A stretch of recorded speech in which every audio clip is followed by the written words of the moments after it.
이것은 음모론일 수도 있고 근거 없는 소문일 수도 있는데 일각에서 중국 정부가 화폐 개혁을 할지 모른다는 그런 이야기를 하고 있죠. 저는 과거와 같은 전통적 방식의 화폐 개혁은 일어날 가능성이 적다고 생각하는 편인데요. 아마도 이 디지털 화폐가 들어온다면 굳이 전통적인 화폐 개혁, 새로운 화폐를 만들어서 교환해 주기보다는 이 디지털 화폐를 가지고 기존의 실물 화폐를 대체해 나가는 방식의 그런 화폐 개혁의 효과를 노리는 정책 추진은 가능하다고 생각합니다. 사실 중국 정부의 큰 고민 중에 하나가 대규모로 사회 간접 기반 시설에 투자를 해가면서 경기 부양을 일으키려고 노력을 하고 있는데 실제로 경기 부양이 잘 안 되고 있는 것이죠. 저는 이 근본 원인이 중국 정부가 풀고 있는 이 돈이 특정 그룹 내로만 들어가고 대부분의 중국 사람들에게는 들어가지 않아서 시장에 풀리지 않는 데에서 기인한 문제라고 생각을 합니다. 지금 중국 정부나 지방 정부가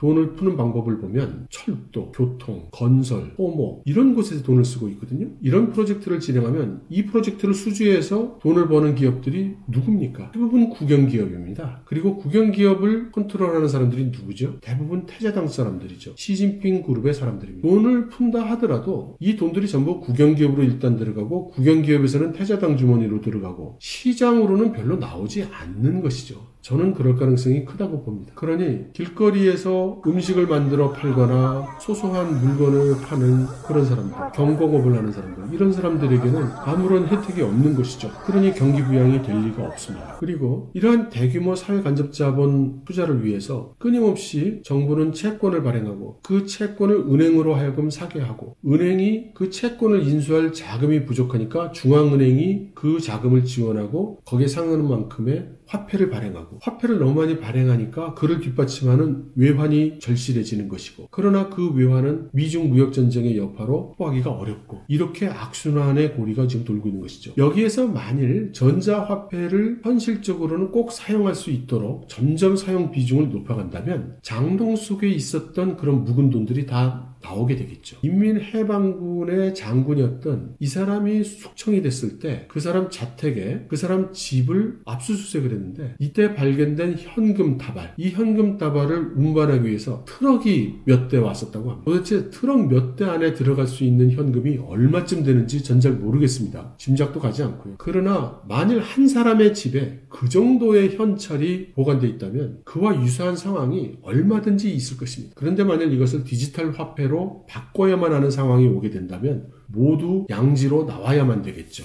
그리고 그 중에 불법 자금이 있다면 중국 정부가 환수할 것이고 불법 자금이 아니라 하더라도 이 돈이 어딘가 투자처를 찾고 어딘가로 은행에 들어오든지 하게 될 것이고 그러면 은행은 자금 여력이 생기니까 그 돈을 국채나 지방채를 사줄 수 있는 여력이 더 생기게 되겠죠. 그런 시각에서 보면은 굳이 화폐 개혁은 아닐지 몰라도 화폐 개혁에 준하는 효과를 볼 수 있기 때문에 그런 서로 연계가 될 수 있는 그런 이야기라고 할 수 있겠습니다.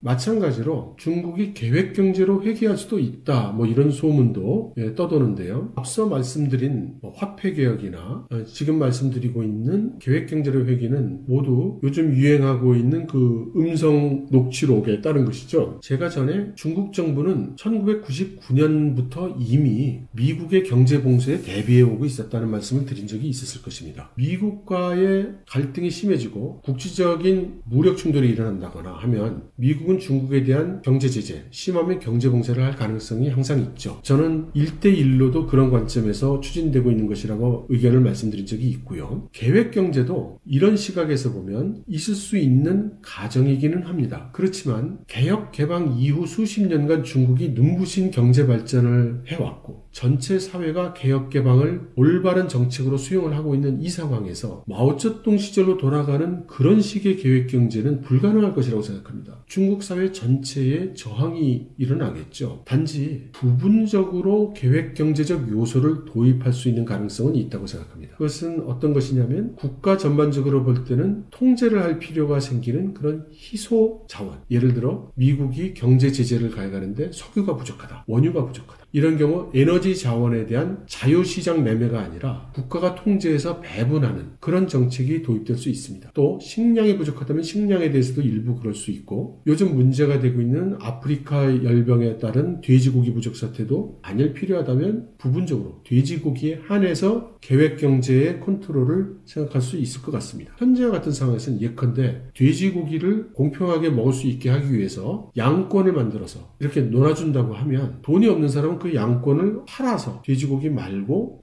다른 데 쓸 수도 있겠죠. 그렇게 되면 결과적으로는 돼지고기 양권 가격이 또 오르고, 그러면 역시 돈 있는 사람이나 돼지고기를 먹을 수 있고 가난한 서민은 돼지고기 구경도 못 해보는 이런 사회주의, 공산주의 도덕관점에서는 생각하기 어려운 사태가 생길 수 있는 것이죠. 그렇지만 만일 디지털 화폐가 현실적으로 주도 화폐가 된다면, 그리고 양권도 전자 양권이 가능하죠. 그렇게 되면 누가 어느 돈으로 어떤 양권을 어디에서 어떻게 샀는지를 다 모니터링할 수 있게 되죠. 그런 상황이 되면은 실제로 중국 정부가 의도하는 대로 공평하게 모든 사람들에게 돼지고기를 분배하거나 에너지 자원을 분배하거나 이렇게 할 수 있는 아주 효과적인 수단이 될 수 있는 것이죠. 그런 의미에서 볼 때는 디지털 화폐라는 것이 중국 정부에 있어서는 매우 유용한 사회 통제, 경제 통제, 금융 통제, 그리고 지금 눈앞에 발생하고 있는 많은 문제점들을 해결해 줄 수 있는 어떤 실마리가 될 수 있는 여지가 있다. 이렇게 말씀드릴 수 있겠습니다. 그렇다면 중국의 디지털 화폐는 곧 도입될 것으로 생각이 됩니다. 이런 식의 큰 변화가 이루어지면 좋아지는 사람들도 있겠지만 이로 인해서 데미지를 입는 그룹도 생기기 나름이죠. 이 사람들은 저항을 할 것이고 그에 따른 후폭풍도 발생할지 모르겠습니다. 여러 번 드리는 말씀입니다만 이러한 중국 공산당 지도부의 속내를 누가 알겠습니까? 트럼프 대통령이 항상 하는 말처럼 어떻게 되는지 지켜볼 뿐이죠. 오늘 9월 18일 1931년 오늘 일본의 제국주의가 중국을 침략하기 시작한 날입니다. 중국은 이 9월 18일을 국치일로 정하고 기념을 하고 있죠. 저도 오늘만큼은 함부로 옷을 입지 않고 나름 예의를 갖춰서 좀 입어보려고 묵혀놨던 중국 옷을 꺼내 입었습니다. 여러분들의 눈에 거슬리지 않았으면 좋겠습니다. 저는 오늘은 마땅히 엄숙하고 진중하게 보내야 될 날이겠지만 저에게는 여러분들이 성원해 주셔서 구독자 3만을 돌파한 날이기도 합니다. 그래서 매우 기쁘고요. 앞으로 더 열과 성을 다해서 좋은 콘텐츠를 만들어서 보답하도록 하겠습니다. 여러분 감사합니다.